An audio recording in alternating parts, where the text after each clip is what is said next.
Pessoal, nossa aula aí será sobre a formação do território brasileiro e para facilitar aí você ter acesso ao vídeo, a gente vai dividir essa aula em três partes.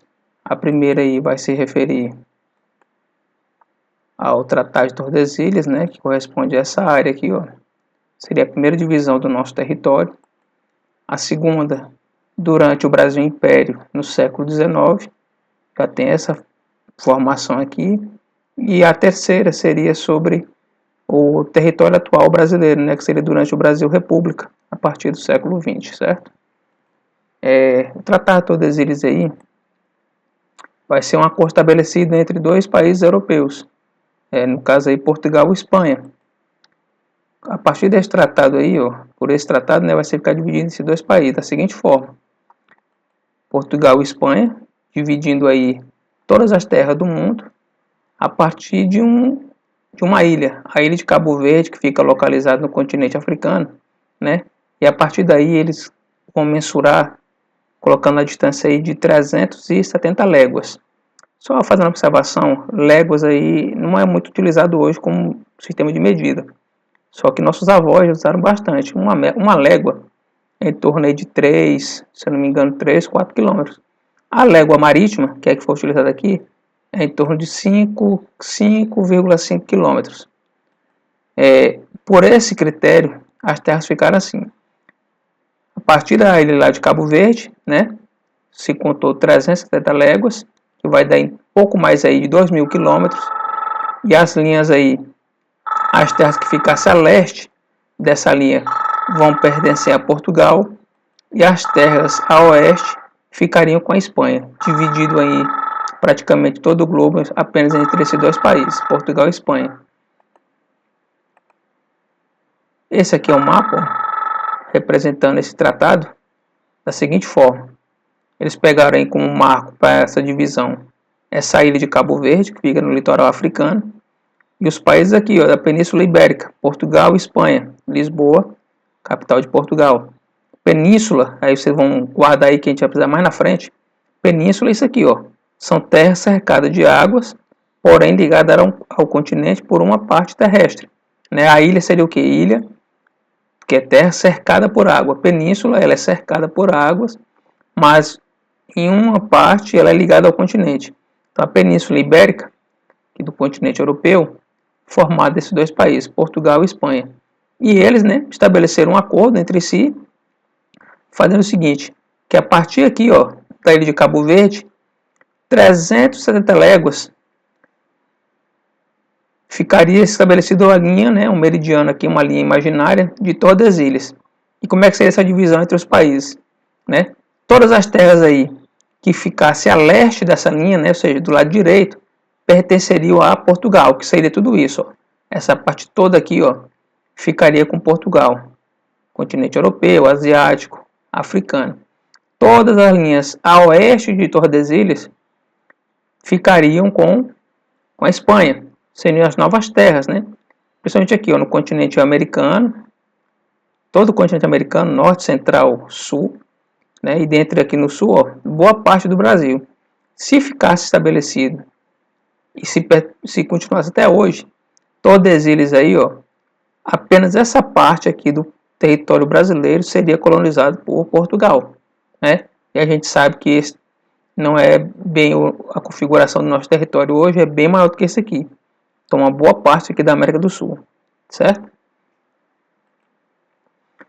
Seria essa aqui a divisão, ó. Na época de Tordesilhas, essa parte aqui amarela pertencia a Portugal, né? Apenas o litoral, ó, brasileiro aqui e essa parte do território ficariam sobre a responsabilidade aí, né, de Portugal. O restante seriam terras pertencentes à Espanha. Então, na parte aqui portuguesa, ó, por isso que quando chegaram ao Brasil, né, eles se estabeleceram aqui, ó, ao longo de todo o litoral brasileiro. Primeira parte aqui, devido também a esse tratado aí de Tordesilhas, que os portugueses não poderiam ultrapassar essa linha aqui, certo? Nossa primeira divisão foi as capitanias hereditárias. Aí, o Brasil, nessa época do Tratado de Tordesilhas, pegou esse litoral todo e dividiu em 15 capitanias, né? Essas 15 capitanias receberam e foram entregues a 12 donatários. Donatário era a pessoa que recebia essas terras da colônia do Império Português, né? E ele faria uso dessas terras. Bem, o donatário, ele não era o dono da terra, ele ficava com a terra, né, e poderia usá-lo da forma que bem entendesse. Porém, com sua morte, caso houvesse herdeiros legais, esse herdeiro recebia essas terras de herança, daí o nome capitanias hereditárias. Caso não tivesse nenhum herdeiro legal, as terras retornariam à coroa aí portuguesa. Nessa época aí das capitanias hereditárias, nossa economia, principalmente aí, era a questão do plantio da cana-de-açúcar, que já tinha lá na ilha de Cabo Verde, eles já tinham esse conhecimento, né, da cana-de-açúcar, e trouxe aqui para o Nordeste. A planta se adaptou muito bem, então prosperou, né, a cana-de-açúcar aqui também no nosso território. Mas o principal nessa época foi a exploração do pau-brasil.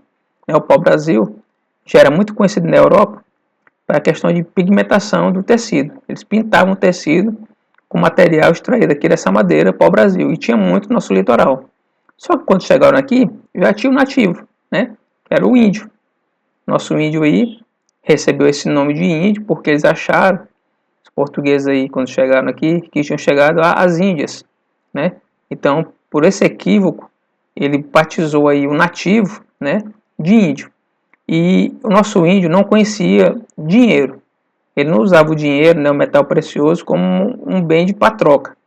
Então, como é que ele estabeleceu esse comércio com esse povo nativo que existia aqui? Bem, o comércio foi principalmente através do escambo. Escambo é uma troca. Esse índio, né, o nativo que morava aqui, quando eles viram os portugueses, primeira vista se espantaram pela questão da vestimenta, que era totalmente diferente aí das roupas que eles utilizavam. E também de alguns instrumentos, né? O espelho, um punhal, isso tudo chamava a atenção do índio. Então, ele estabeleceu, o português aproveitou dessa curiosidade do índio e estabeleceu uma moeda de troca. Trocavam um espelho, trocavam uma roupa, trocavam algum acessório pela extração dessa madeira, né, pelo corte da madeira aí do pau-brasil. E por algum tempo deu certo. Porém, com o passar desse tempo e o índio perdeu, né, o interesse por essas bobagens aí, espelho, punhal, outras coisas, o índio acabou não tendo mais interesse em manter essa troca, né, manter esse escambo. Então aí, o que o português fez? Ele partiu para a ignorância e esforçar, né, escravizar o índio. E muitas vezes, né, teve conflitos, morrendo tanto português, mas também morrendo muito índio, certo? Então, até por isso que ficou historicamente aí falado que o nosso índio é preguiçoso. Na verdade, não. O índio lutou bastante, e aí para os portugueses, para a questão de escravizar o índio, foi um pouco mais difícil, o que já era bem comum no continente africano por outros motivos. Ele acabou trazendo para cá, certo? E também nesse paralelo, esse comércio da cana-de-açúcar, do pau-brasil, os portugueses também estabeleceram algumas expedições em busca principalmente de metais preciosos, o ouro e a prata, que já tinha bastante valor no continente europeu. Bem, esse mapa aqui mostra as capitanias hereditárias, né? São 15 lotes de terras, né? E apenas 12 donos, porque alguns receberam mais de um lote, né? Esse lote, não sei se dá para você ler aí, ó, recebeu o nome de quinhão, né? Cada repartição disso aqui, ó, é um quinhão de terra, né? Um lote de terras. E como alguns tinham mais de um quinhão, né? Aí o lote era primeiro quinhão, segundo quinhão, como é no caso do Maranhão e também aqui em São Vicente. As principais dificuldades aí desse período das capitanias hereditárias. Bem, tem algumas, né? A primeira, quem recebia essas terras, né? Lá em Portugal, muitas vezes não tinham recursos para investir aqui nesse projeto. Colonizar, produzir alguma coisa, então eles acabaram não produzindo nada, né? Não tiveram dinheiro para investir. Outra questão mesmo de não se interessar em ocupar essas terras, imagina aí, a mais de 2.000 quilômetros de distância, né? Para você vir, conhecer as terras, ocupá-las. Então muitos deles ganharam essas terras, mas não tiveram interesse em ocupá-las efetivamente. Outro ponto também é que muitos morreram em conflitos, né, com o povo indígena. Ao chegar esse, que era o real dono da terra, ao chegar esse português, né, estabelecer esses lotes, muitas vezes aí, ó, entraram em conflito com o indígena e muitos donatários morreram. Então, criou até um pouco de medo, né, de, não vamos porque pode entrar em guerra, em conflito com esse povo selvagem aí, que era o povo indígena. Além disso, também tinha a questão do clima nosso, que é um clima mais quente, né, então também desestimulava um pouco a vinda dos portugueses para cá. E também a questão dos alimentos, né? O alimento aqui, como era difícil, tinha que vir de Portugal. Muitos não se interessaram aí em ocupar suas capitanias, certo? O outro ponto, essa questão da distância entre a metrópole portuguesa, né, e o nosso litoral aqui, ó, questão de transporte, que era o quê? Principalmente não, unicamente, né, um navio, né, grandes navios, grandes embarcações que levavam em torno aí de 15, 20, 30 dias saindo lá de Portugal até chegar aqui no nosso litoral. Então, só esse transporte também já cansativo desestimulava um pouco, né, a vinda dessas pessoas. Por isso que o governo português ele teve que, de uma maneira mais forçada, trazer gente de Portugal para cá. Um exemplo, no caso de pessoas lá condenadas, né, pessoas que eram condenadas lá à forca, né, ao enforcamento, ia morrer, ele dava uma opção. Você quer ficar aqui em Portugal, cumprir a sua pena e morrer, ou você quer ir para as novas terras aí, lá no novo continente aí, que no caso seria depois chamado de Brasil. E aí, claro que muitos, né, entre morrer e ir para uma terra distante, preferia vir para uma terra distante. Então, até se brinca um pouco essa questão da corrupção no Brasil, está muito ligado nessas pessoas que vieram de Portugal, os primeiros povoadores aí, muitos de uma índole ruim, né? Se é verdade ou não, a gente não tem a confirmação, né? Mas que muitos vieram com esse propósito de povoar e muitos vieram de uma maneira mais forçada por parte do governo português. Bem, apenas duas capitanias nessa época, e daquelas 15, né? Apenas duas capitanias tiveram maior êxito. Foi a capitania em Pernambuco, questão do cultivo, né, da cana-de-açúcar, criação de gado, e também a de São Vicente, né, que pela questão da criação de gado também, elas conseguiram se firmar. E aí, ó, que é a questão da produção açucareira, né, a criação de gado. Com essa produção de açúcar, né, que é da plantio da cana-de-açúcar, e você faz o açúcar e outras coisas aí, ó, e a criação do gado, teve que se estabelecer alguns povoados, né? Então se fundaram esses povoados, algumas pessoas se estabeleceram nessas terras para o cultivo da cana-de-açúcar, também para a criação do gado. E aí nesse período vamos ter, né, a primeira cidade brasileira, cidade que é criada no Brasil, que foi ainda na capitania de São Vicente, estabelecido por Martim Afonso de Souza. Só que isso aqui ocorreu antes mesmo da criação das capitanias hereditárias. Martim Afonso de Souza era um militar português e ele veio, né, para o Brasil em 1530, com a missão principalmente de fazer, né, uma proteção do nosso litoral, que o litoral no caso aí pertencia a Portugal, impedir que outros povos europeus, né, viessem querendo invadir essas terras, como Inglaterra, a própria Espanha, França, Holanda, que eram os países mais ricos naquela época. Então ele veio com essa missão de proteger o litoral português, que pertencia aí a Portugal, e acabou, né, tendo dois lotes aí, duas capitanias, e nela ele criou a primeira cidade, que foi a de São Vicente.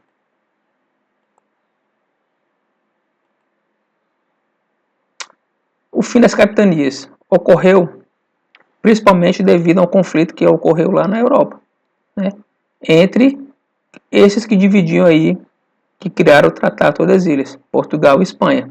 Então, Espanha invadiu aí e conquistou Portugal, com isso criou a questão da União Europeia, que durou aí em torno de 40 anos. E já que Espanha, né, anexou o território de Portugal, ficaram sob a mesma coroa, criando aí essa União Ibérica, esse Tratado de Tordesilhas perdeu a sua validade, porque não necessariamente tinha mais essa divisão entre Portugal e Espanha. Tudo agora era Espanha. Então, os donatários aqui, eles ficaram também se submetiam aí ao poder espanhol, certo? E aí com isso aí facilitou um pouco, porque os portugueses puderam ultrapassar essa linha de Tordesilhas e invadir, explorar o interior do Brasil. Nesse período aí, ó, os colonos portugueses que ficavam apenas na parte litorânea, eles puderam entrar um pouco mais no litoral, né? E com isso acabaram descobrindo alguns metais preciosos, ouro, principalmente o ouro, algumas pedras preciosas como o diamante, também encontraram prata, principalmente nas regiões aí que corresponde hoje a Mato Grosso, Goiás e Minas Gerais. Como eu disse, né, essa União Ibérica só durou 40 anos. Portugal conseguiu novamente sua independência, pondo fim aí essa União Ibérica e restabelecendo aí a monarquia em Portugal. Só que os portugueses que já tinham passado dessa linha de Tordesilhas, já tinham invadido mais o interior do Brasil, principalmente na parte sul, eles não quiseram perder nessas terras, não quiseram devolver para a Espanha. Então o que eles fizeram? Eles fundaram a primeira colônia aí, né, no interior do Brasil, a colônia de Sacramento, no ano de 1680. E aí eram terras que pertenciam à Espanha e que passaram agora a ficar do domínio português. Espanha também, com medo de perder mais terras no interior aí para os portugueses, ele vai e cria, né, os 7 povos das missões, que seria um território aí ocupado por padres jesuítas, né, e onde viviam aí os índios guaranis. Essa criação desses 7 povos das missões tinha por finalidade principalmente manter essas terras espanholas e não ser perdida aí para o domínio português.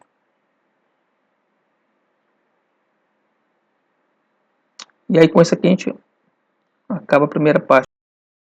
Bem, com isso aí a gente chega ao fim dessa primeira parte, né, sobre a formação do território no período aí do Tratado de Tordesilhas.